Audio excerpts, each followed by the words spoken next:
today, we have people out there that are not, and I'm not going to say truly of the lifestyle, but that do not do the right things, that are not safe to play with or to meet up with. They are out there. I'm going to tell you a little story. It's a personal story. A while back, when I first moved to the East Coast from the West Coast, I was very new to the area, didn't know anyone in the lifestyle here. I started to use AOL, and my screen name back then was Diva Chocolate One.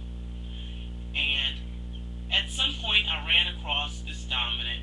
He was a little older than my taste, but he seemed very, very nice. And we talked all the time. And I noticed that he had an interest in me. So I overlooked what I felt to be unattractive. Well, and decided, okay, I can meet him for lunch and, be nice. He's nice. I met with the guy. We had a nice lunch. Conversation was great. Had a really good time. He was a gentleman. He wanted to see me again. So we started to see each other off and on, non-sexual, no sessioning, nothing.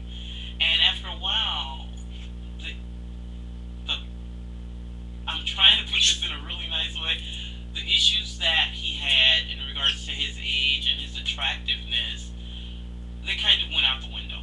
And I was willing to accept him for who he was. And he wanted to establish a DNS relationship with me. So, I kind of, well, supposedly, we were in a DNS relationship. He would take me out places and purchase things for me. He purchased me a gold chain. It was like 700 and some odd dollars. I didn't ask for these things. He gave me a jade pendant, which was a couple of $1,000s, and I love jade. And I accepted him. I was young. I was stupid. And then when it came time for our first session, I wasn't too sure about it. I kind of wanted to back out of it, mainly because of his age and me really not being sexually attracted to him. It wasn't just about the DNS aspect. He grossed me out.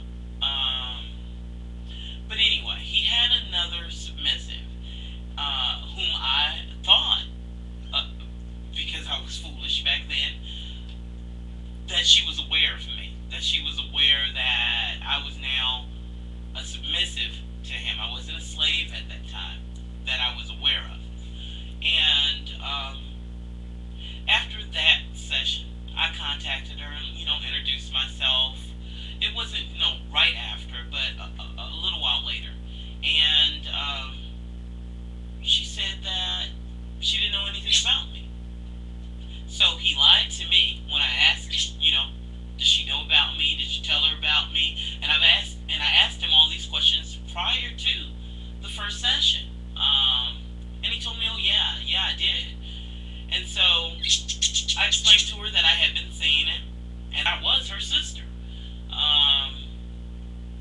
So she said she would talk to her master and get back to me. And I'm like, no problem.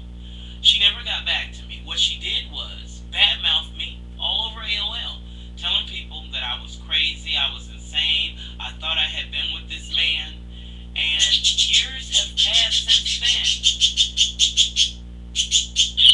And the damage that was done has never gone away. Because in that first session, when I decided that I wanted to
watch my tail.